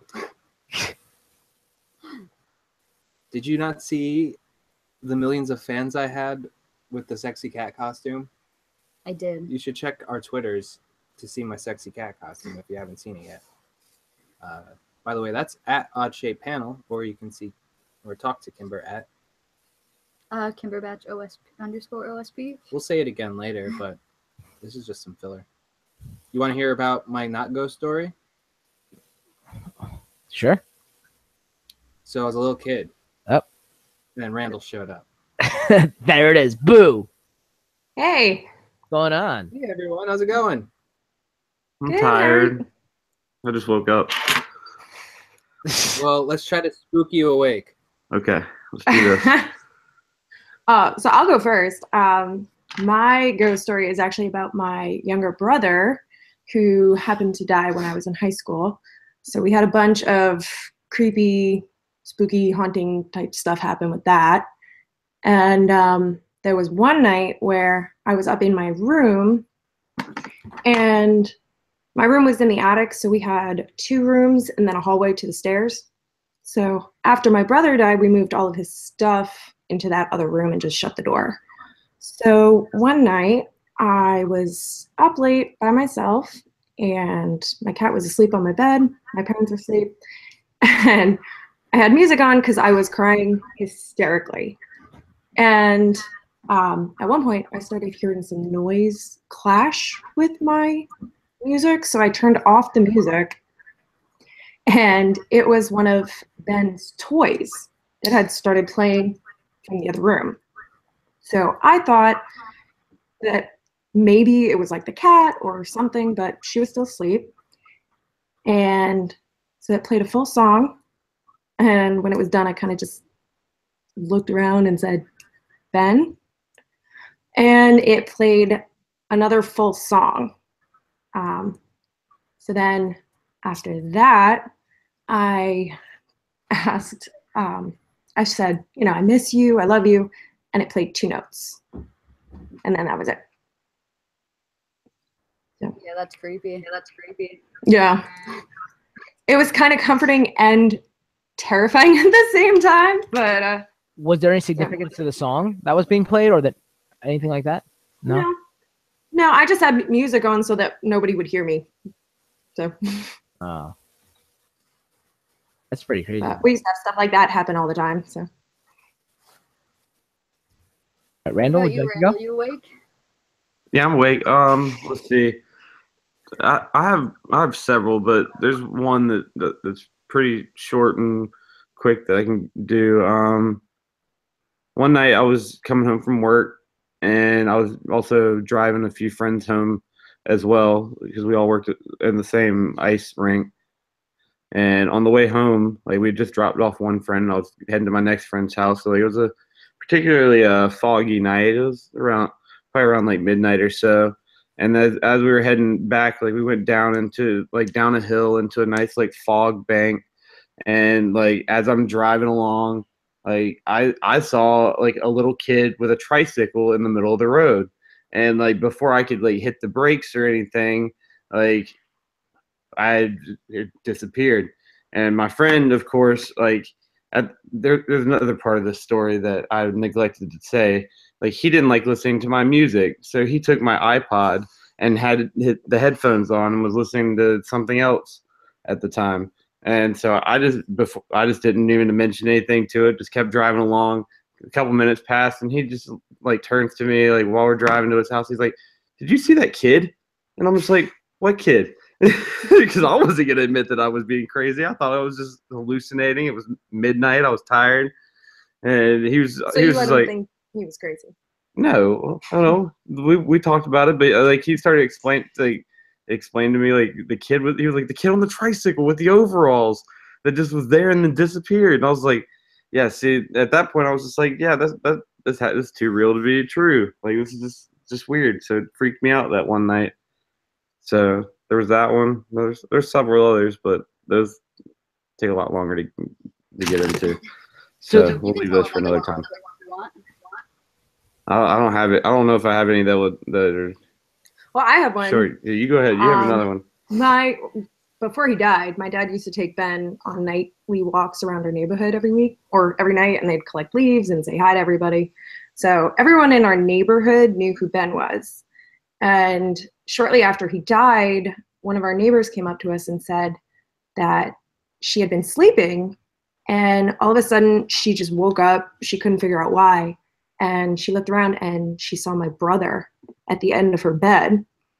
And it freaked her out so badly that she couldn't go back to sleep. And then the next morning, she got a call from her family in Italy. And at the same time that she woke up and saw my brother, her mom died. Whoa. Yeah. So that's interesting that more than one person has had experiences. Yeah, pretty much everyone in my family has had something happen like that after he passed away. Like extended family, our neighbors. It was very weird for a while. Was your brother close to your neighbor? That fact that like no? No, he was just young. He was 20 months old when he died, so everyone kind of knew about the situation. So for Randall's story too, like it's cool that you had two different people witness the same thing, and that's awesome that you have two different encounters. I mean, it's one encounter but two different views of it. That's pretty awesome.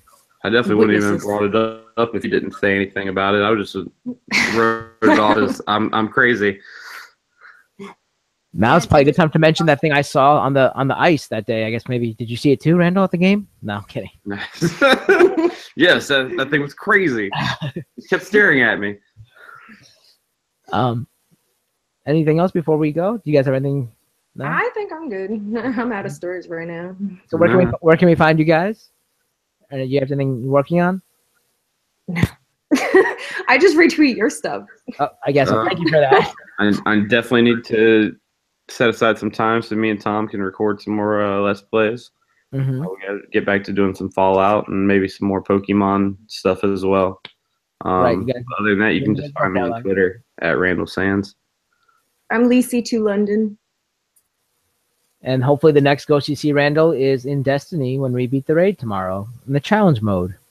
Oh, is that what we're doing? Challenge mode? I think that's what we're doing. Yes. All right. So get some rest. Thank you for calling, guys. Thank you. Have a good night. Later. Bye. All right. Next up is Candace, right? Candace, yep. Candace. Well, Spirit Encounters has to go for the night. Okay. Late over there in the UK, but thank you guys for stopping by, and we will definitely go check out your. We'll subscribe to you. Do you want to if you're interested in the chat? Sorry about that. I just jumped in here. Yeah, Justin already subscribed. Definitely check out Spirit Counters UK. Sorry, I wanted to make sure we shouted them out before they left. In the chat? Sorry about that. I just jumped in here. It's official Candace call with the noise going Yeah, off. Justin already subscried. Definitely check out Spirit Counters UK. Sorry, so your YouTube is on. In the chat?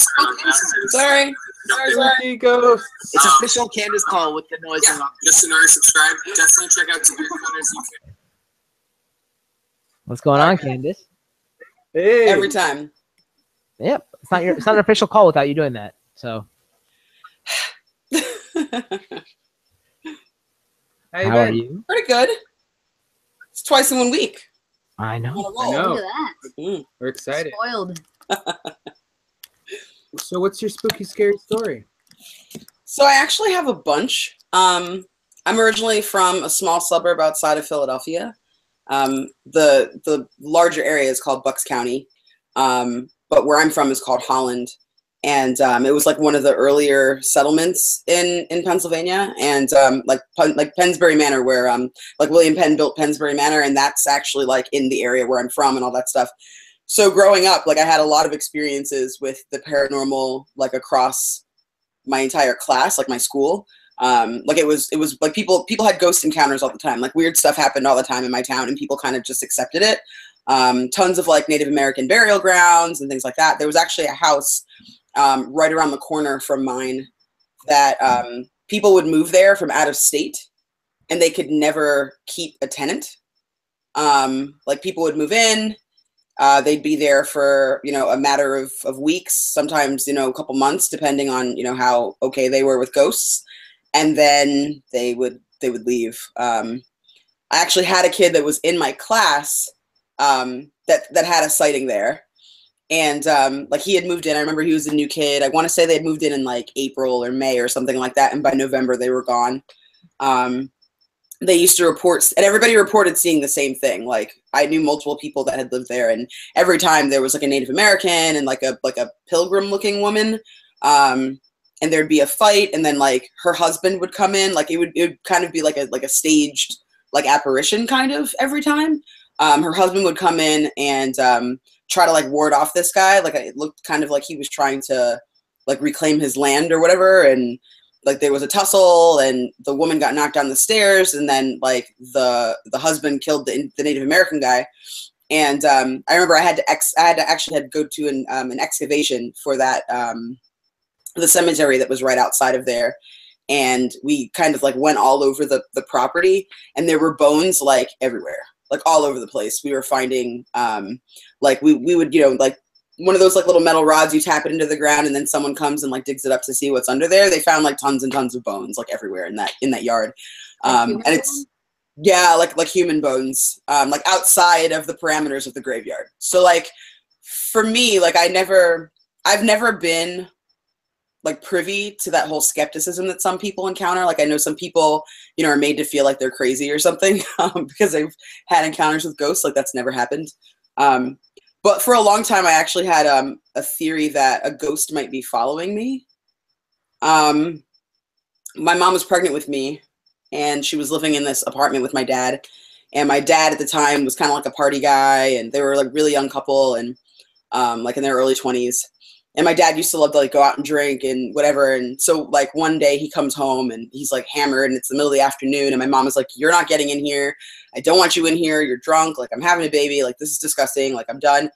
And like my dad was like a really smart man, but like he just, you know, liked his booze. So he kept trying to get in, and he was like, "I can pick this lock. I can get in my house." So he starts trying to pick the lock. And he gets through two of them because it was an apartment complex. So like, well, it was a house, like an old house that had been turned into an apartment. So the apartment my mom lived in, it had like 3 or 4 locks in a row to keep people out. So he got through the first 2, and then like the last one obviously was like a chain, but you can slide that over if you have like a little paper clip or something.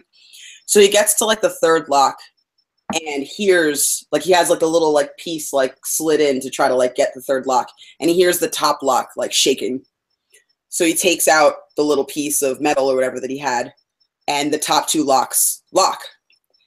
And so my mom is inside, and she hears it, and she's like, "Stop fucking with the door." And he's like, "No, you know, I'm not fucking with the door. Like I had gotten the 2 locks unlocked, and like now they're not going." And she's like, "You're trying to freak me out. Like I'm done. You know, I'm done with you."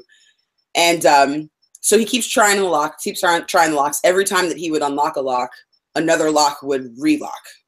So my mom started to panic, and she was like, "Listen, like I know we're fighting right now, but like you need to just come in the house. Like I can't deal with this. I'm pregnant. This is fucked up. Like I can't handle this right now." So he's trying to get in the house. My mom unlocks the door. The door is stuck. It won't open. My dad starts getting upset. He starts throwing his weight against the door. Can't get inside. So my mom opens up a window, and she can't get the screen out. And they were like the simple screens. You just pop them out. So my dad comes out around the side. They lived on the 1st floor. He comes out around the side or whatever, tries to pop the screen out. The window closes from the inside. My mom's not touching it. So now my mom is like terrified. Like she's just like livid. So my mom decided to speak to it.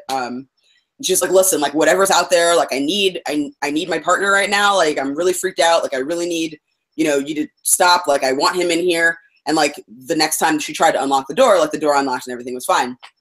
So like every once in a while she would come home to that same apartment, like up until the time that she had me. And the apartment, like the windows would be open at like random hours of the day, whatever. So for a while after that, like my dad left, and my parents split up or whatever. And it was just the 2 of us in the apartment. And I remember, I think I was maybe 3 or 4. And like I said, it was like a really big giant house that had been turned into like individual apartments. And I was sleeping in bed and I felt like this pressure, kind of like I felt like someone was kind of hugging me. And like I just thought it was my mom. But then I smelled something weird and I woke up. And so I walk to my mom's room and my mom is sitting up in bed and she's like looking all confused. And she's like, "Do you smell that?" I'm like, "Yeah." She's like, "I felt something weird." And like I woke up and I'm smelling something. And like I'm 3. I mean, I don't know anything, but I'm like, "Yeah, I smell something." So she opens the door and the fire alarm hadn't gone off. There was a fire on the top floor in her friend's apartment. I guess she had fallen asleep with like candles lit or something. And she had come downstairs, but like nobody had cell phones at the time because I'm mad old. And so she wasn't able to call like 911. Like she was in her apartment and she just like got out.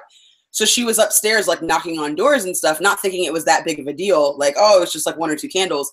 But like she had like a bunch of papers and stuff in her house. So like it actually caught really fast and it started spreading. And before it, like the smoke got down to our floor, my mom had me up in a blanket outside waiting for the fire department. A lot of people in the chat are talking about how yours seems like a very like protective type entity. Yeah. Going on. Like I think it was, and I don't know, and that's the thing. Like I don't know if this is the same ghost because I know ghosts sometimes can follow people. I don't know if it's if the ghost is my ghost or if it's like my mom's ghost, that was protecting her all of these times and like her child. Because like I don't think I haven't really had any other. Like I had ghost experiences later on in life myself. Like when I was 8 or 9, I woke up at like 6 in the morning, and I used to really want to be able to braid my hair. So like that morning, I'm like practicing or whatever. No one else in the house is awake. It's like a Saturday or Sunday morning or something, and my bedroom was like right at the top of the stairs, and I actually shared my room with my brothers later on. So I'm sitting up there, and I'm like, oh, I just want to go downstairs and watch cartoons. So I sneak down the stairs, and as I'm going down the stairs, I'm feeling my hair and I realize I've done like a really nice braid. So I'm like super thrilled that I've done my hair. I'm excited, whatever.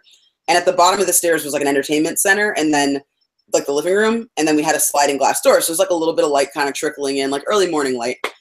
So I go into my entertainment center and I get my Polaroid. Like my mom had a Polaroid camera.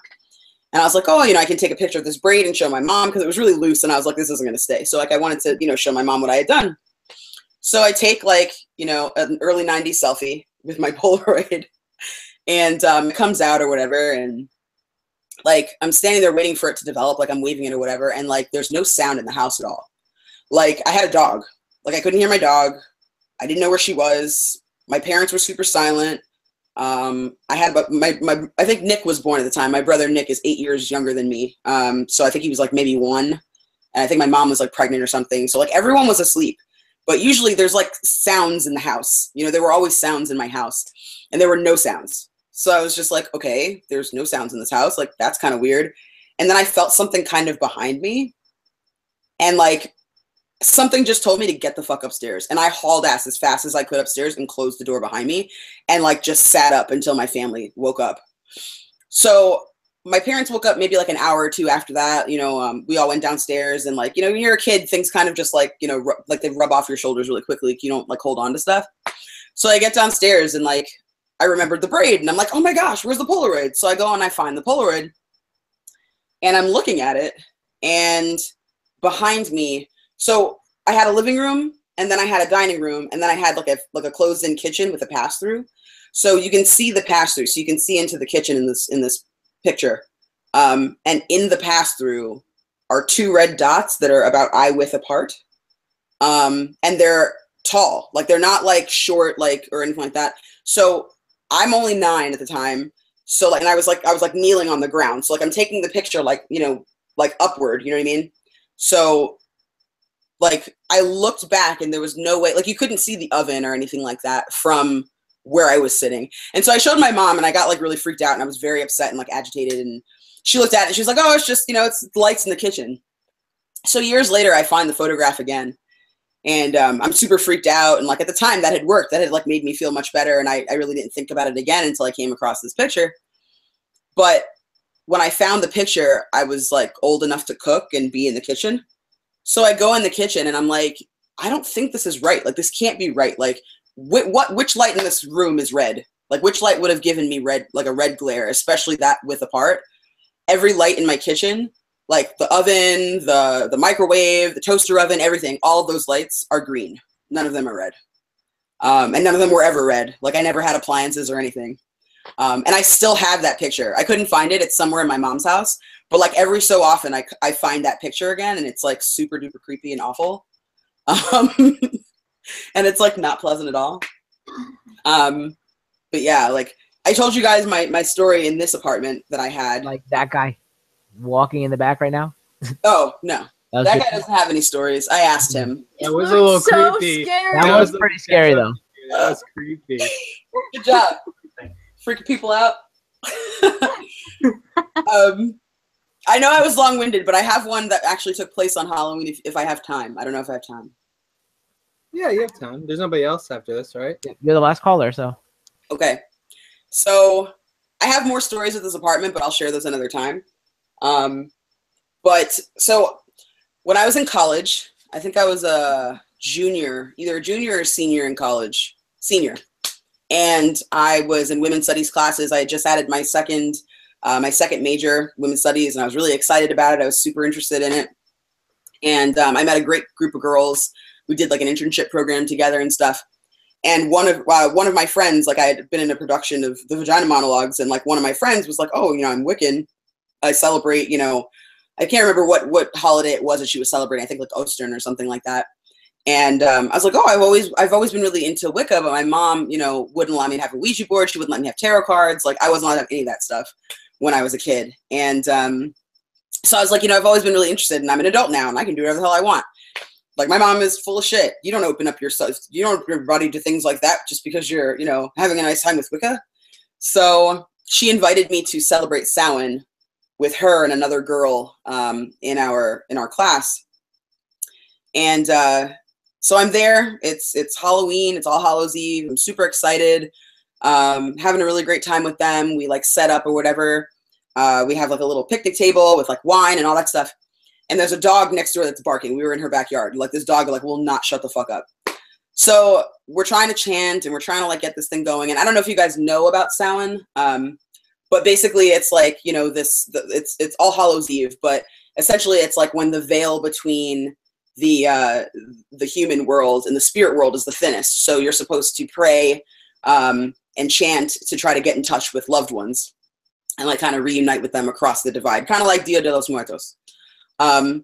So we're chanting, and they're like, you know, concentrate on the people who have come before you and your ancestors and blah, blah, blah. And I'm like, okay, great. I'm totally doing it. And I felt really stupid. Like nothing was going on. And then I got really, really cold. And like Florida in October is not cold at all, but like I got like super duper cold. And the dog stopped barking. And like, I don't know, things just felt different. And my eyes are closed and I'm chanting and I'm like trying to intone and all that stuff. And as I'm doing this, like I feel arms, like hands, like pulling me back, like slightly, right? And like sometimes like, you know, like if you're dozing off or something, like sometimes you feel like you're moving, but you're not really moving. So I was just like, it's fine. It's no big deal. I didn't really think anything of it. But like I could feel it. And I was like, that's so bizarre. Like that's really weird. But like maybe it's all part of this process. So I'm chanting. And then I start feeling like a hand under my chin. And I feel it kind of like tilting my head back. But like I don't really feel like I'm actually moving. So again, like I'm just kind of like, this is weird, but like it's not that weird. Like I was fine. So finally my friend stops chanting and like she says her incantation or whatever it is that you're supposed to do. And I open my eyes and I'm tilted back 45 degrees on my knees.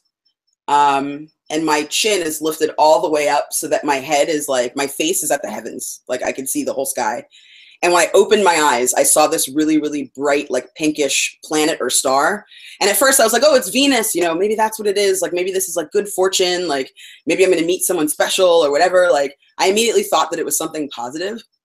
So the other two girls opened their eyes and they're talking about what a great experience they had. They saw their, you know, one girl saw her grandparents, like the other girl saw her friend that passed away, you know, of HIV and AIDS. And like they were talking about how wonderful it was, and they gave them, you know, great insight about their lives and blah, blah, blah. And they're like, who did you see? And I was like, I didn't see anything. Like I opened my eyes and I saw that star. And my friend is super familiar with like constellations and planets and all that. And she looks up and she's like, oh, that's, because I was like, oh, it's like the planet, it's Venus. And she's like, that's actually a star, that's Sirius. And Sirius is the Death Star. And like the Death Star is a symbol of death and, you know, basically misgivings. Kind of like in Harry Potter, you know, Sirius Black. Like it's like not a good thing to see. And then for the next like 6 or 7 months of my life, I saw things out of the corner of my eye, like Botox. Like I know Tom is familiar with Odd Thomas. I basically saw shadows all the time. Like I'd be driving and I'd see something like come up next to my car. I'd like turn around in my house and there'd be something in my peripheral vision. Like I saw things all the time for like 6 months and it was awful. It was just terrible. I would be frightened if that actually happened to me. If I keep seeing things for like, you said 6 months, that's nuts. Like I wouldn't be able to handle that. Yeah, like I kept waiting for it to go away. Because I thought maybe it was just like something brief. And like the same girl, so right after that happened, that girl actually betrayed me. I was in an abusive relationship with this guy and I was young and I wasn't really sure how I felt about it. Like I knew that I was upset with him, but at the same time, like I was trying to make excuses for him because we were in love. And like, it was very confusing for me because I always thought that like, if somebody hit me or somebody violated me like that, I would immediately be affronted and I'd immediately be like, fuck you and get away, you know? But it wasn't. Like I really had a hard time figuring out where to draw that line in the sand. And so he asked me if he could come out for Halloween with us. And I was like, sure, you know, why not? Like, you know, that one girl, she was a lesbian, the girl that was like really deep into Wicca. So I was like, you know, no problem. You know, my friends know that she's, you know, that this guy is, you know, shitty or whatever. So we all went out and we had a really nice time. And then we all ended up like drunk back at my dorm. And she was flirting with him like really hard. So I sent her a text. I was like, listen, like I recognize the fact that you're gay, but right now, you know, you seem like you're kind of interested in him. And I would be, you know, really thankful if you could like not go there. Like I'm still having issues. This is really fresh. I need you to just like stop it. Like, please do not sleep with him because we're in the middle of something and things are like really awkward. So of course she sleeps with him. I find out about it. It's a whole thing. It's terrible. So months later, she's like, oh, can we please heal? I'm so sorry. I betrayed you. I feel terrible. I'm awful. Like, please, like, let me make it up to you.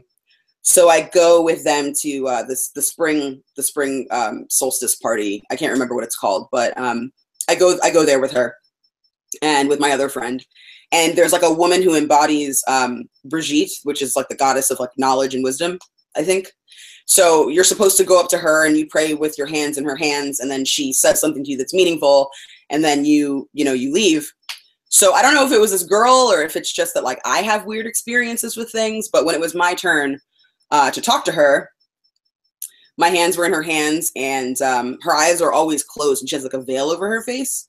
So she's like sat up like really like tight when she held my hands, and she was like, you're a really good person. Too good, and you need to like be careful of the people who are around you. And I was like, what are you talking about? You know, like, what do you mean? Like, I'm here with my closest girlfriends. Like, you know, we're all really, you know, like tight knit, and like this is all about healing. We're healing together. She was like, all right, well, you know, someone's going to betray you. She's like, I don't know when, but someone you're with is absolutely going to betray your trust, and you need to make sure that you cut out the cancer before it spreads. And I was like, okay, what the fuck is that? So I got up and I was just like, this is some mumbo jumbo, whatever. A few months later, the same girl got jealous that I had gone on a date with this girl that she had a crush on. So she invited my ex-boyfriend to Take Back the Night, which is an anti-domestic violence rally that people do at college campuses. And I had finally like told my story. Like I had like done this whole like project, like this art installation, and like I was the co-chair of it. It was like a really serious thing for me. And I was teaching a college lecture that night for the first time. And it was all happening on the same day, and she invited him. And I kind of like fell apart when I found out about it. She was not apologetic. I ended up not attending my own event because I was really nervous about him being there. He had a very violent reaction when he saw my art piece. And like, I never forgot about that. So like when I met Kimber, she started tattooing at this shop called Voodoo Doll. And I now have a Hamsa on the inside of my right arm. And it has an evil eye in it to like ward off evil spirits. And that's actually why I got that tattoo, because for a long time, like bad luck followed me. And I felt like that girl like cursed me or something like that. Like a friend of mine moved to Oklahoma and she was working at like a YWCA out there for AmeriCorps, and this girl's picture was on the wall for no reason. Like for no reason. There was like a story about this girl and how she had been like violated and like the YWCA had helped her and blah, blah, blah. Like completely random. This girl's never been to Oklahoma. She's Miami born and raised. Like there's no reason that her picture should be up in a place where a completely separate friend that she's never met is occupying that space. So I was just like, this girl's following me. Something's wrong. I don't know what the fuck happened, but like I had to just cleanse. So that's why I have my Hamsa tattoo. Oh, I'm seeing in the chat, Voodoo Doll was the name of Kim's first tattoo shop. Wow, we need to do a witchcraft episode after that story. It was fucked up. It was fucked up. That's like the sequel to The Craft. Yeah, it wasn't fun. Like it was like in retrospect, it's cool because, you know, for a long time I'd really wanted to be, I mean, everybody dreams of getting their Hogwarts letter, right? Like everybody wants to, you know, think that they're special. Like I waited for the call for fucking Professor X's school for gifted youngsters for like years of my life. You know, like I've always wanted that like special thing. But so like when these things were happening, I was like, ooh, maybe I have to touch. But at the same time, it's like a little paralyzing when things like that consistently happen to you because you're just like, you know, like you almost have it. Like you're almost there. Like you almost see it. But it's like just out of reach and you can't really decide if you want it or not. Like I'm sure Kimber knows what I'm talking about with the house that she's lived in. Like it's almost there and you're like, no, fuck that. No, yeah, I just think it's crazy that that you're waiting to be special when you're like literally the most special person I know. Like amazing and brilliant and talented and so magnetic and interesting. You're already there, dude. I'm reading the chat and you guys are like straight up gonna make me cry. I can't handle it. And I like how you and Jason match, kinda. Oh, twinsies! Second time in a row. Cool. Second time. Dude, listen. Like, we leave at different times of the day. I know, like, he didn't even see me. So, he like, barely saw me this morning. This shit has gotten to a point where, like, it happens all the time. Where she's like, fucking seriously, orange? You're wearing orange today? You're not wearing orange. Yeah. The other day, like, I went to work in the morning, and, like, he was working on freelance, so, like, I had a jacket on so he didn't see the shirt I was wearing underneath. And we just went to go see Sayo George in concert. And so, like, I kissed him goodbye and I left. I come home. He's in his Sayo George shirt. I take off my shirt. I take off my jacket. And I'm like, get out of here. It's funny. Well, thank you so much for sharing your story with us, Candace. Well, your stories. Anytime. If anybody wants to chat with you on Twitter, do they do that? How should they do that? At that Candace girl. There you go. And I want to talk to you guys. I want to talk to you guys about maybe a show. Oh, yes. You know I'm all about shows. I kind of want to do a Buffy show. Cal's the guy for that one. And Tom. So I'm gonna think about like the layout and the format and all that stuff. I already have a title. I don't want to tell it because I'm pretty proud of it. Okay. Stuff. So I'm gonna have to have like a grand unveiling. But I will. I'll get at you guys about details about that later. I'm sure the title slays. It does. Boo, Boo Cal. Boo. All right. Well, with that, thank you so much, Candace. We'll talk to you soon. Yeah. Bye, guys. Bye, Jason. Stay spooky. Bye. Yes. Always lurk in the background. That was awesome. That was amazing. That was we had to turn our mic off because we were freaking cracking the hell up just because of that. That was too funny. So that's it. That was the all of our callers for our encrypted encounters. I think that was successful. Yeah, I thought it was a wildly successful first ever episode for encounters. For sure. Thank you everyone who joined us in the chat and everyone who watches this after the fact. I know we want to talk about what's coming up next. Right. For so encrypted. We are continuing the ghost theme, and we're doing the White Lady next week, the ghost itself.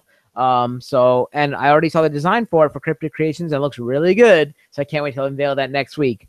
But we do need to do what we're doing in 2 weeks, right? So we turn to the Wheel of Weird.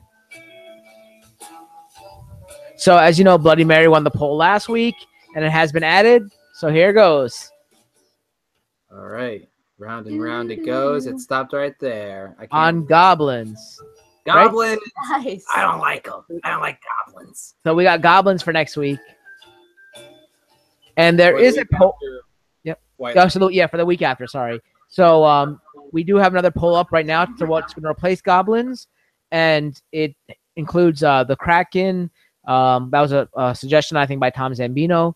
We have werewolves, banshees, and greys, and I think currently werewolves is ahead by 5%. So go ahead and Nice. vote in that poll, and we'll see what happens for next week. So, just to clear it up in the chat, the white lady is a ghost. Yeah, it's a type of ghost. It's a type of ghost that's seen. I did say ghost. I said the white lady ghost. No. It's just Candace needs clarification. First episode of Supernatural has a white lady in it, for reference. Well, has multiple. Yeah, and other cultures, it's they have different names for the white lady ghost. So yeah, like I know the Japanese version. Well, not to get too ahead of ourselves, but the Japanese one is more attributed to like freezing outdoors, and like they're usually dressed in white, thus white lady. But that'll be next week. As far as what's coming up for Odd Shape Channel this week, Mavis is being bad. Me. Oh, and tomorrow, 8 p.m., we'll be doing our one-off Stranger Things recap for season 2. That's called Otter Things. Yes, not like otter, like sea otter. Like Odd Shape Channel. But that'll be tomorrow at 8 p.m. Kimber will be taking the lead on that. Super fan over here, and come by and talk. We'll be doing it in 3-episode segments. So if you haven't seen all of it, you can at least come by and talk about the episodes you have seen. Anyway, anything else coming up for you, Cal? Yeah, we have another Gamer Grudge coming up featuring Digital and Dice. It's a tabletop episode, so they'll be on Monday at I think 9 p.m. Eastern. We have a delayed episode because there's no OSP next week, and I know they're from the West Coast, so we got to kind of work out a schedule a little bit. So it's gonna be 9 p.m. on Monday, November 6th, featuring Digital Dice. Special guest host Joe Davis for the tabletop edition. And then, of course, next week again, we have enCRYPTID for the White Lady Ghost. Yeah, again, that'll be 8 p.m. Eastern Standard Time next Wednesday. Quick hello to Paranormal Playground, who just joined us in the chat. Sorry we missed you, but we appreciate you. Thanks for coming by. We'll definitely check out. We found 2 cool paranormal YouTube channels tonight, so that's awesome. I'm always down for that. So where can we find you guys? Oh, we're around here at Odd Shape Channel. Like you said, there's no OSP next week, but the week after we'll probably be doing an OSP and chill. Probably talking about Thor at that point. Yeah, because we'll be seeing that this weekend. You would hope so. Yeah, I'm all excited. Any twofer coming up or Doctor Who? We're going to take a break on once everything calms down a little bit with like Stranger Things. We're doing that. As far as our Let's Plays, we just dropped part 3 of our Pokemon Sapphire Nuzlocke with Randall and I. And then the following day, we'll have a Animal Crossing, which is Kimber playing with me, figuring out what she's doing, watching her collect bugs and stuff. Other than that, you can tweet at me at OddShapePanel. I'm at Kimberbatch_OSP. And you can always check out our older stuff on our channel or at our website, oddshapechannel.com, which is always a month behind being updated, but we're stretched thin here. So check out our blog on there. I have some in my inbox that I need to post, and we're expecting more. I can't think of anything else. Space Time Rewind will be coming back soon when I can line up my schedule with Nolan. This weekend, I'm going to be on Fan Friction doing a fight featuring Alicia Malone as a guest judge with Jonathan Youngblood and Garrett McDowell. And then later in the day, I think 3 o'clock Eastern, is I'm going to be on Cars and Popcorn with Tom Sambino talking about the Muppet movie and Fozzie Bear's Studebakers. So check me out there. Yeah, bunch of stuff going on this week. That's it as far as we're concerned. Cal, what about you? Anything else? So you can find me. I'll be calling in tomorrow on Stranger Things, or Otter Things, I should say.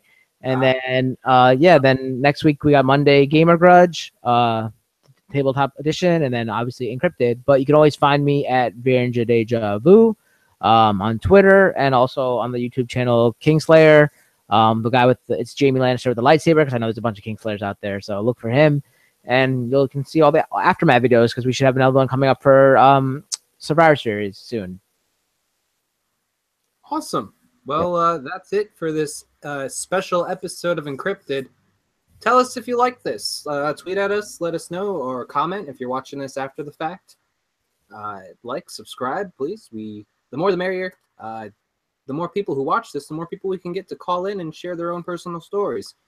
I think next time we might be aiming to do one of these about a UFO experiences. What do you think about that, Cal? I'm actually liking that idea a lot. That or demons, but yeah, we haven't done anything UFO yet related to space, so we should do that definitely. Cool. So tell us what you think. Maybe we'll do a poll. We like to keep you guys on your toes. So thank you so much for joining us, and we hope you have a great night. Yeah. Until next time, stay spooky. Laters.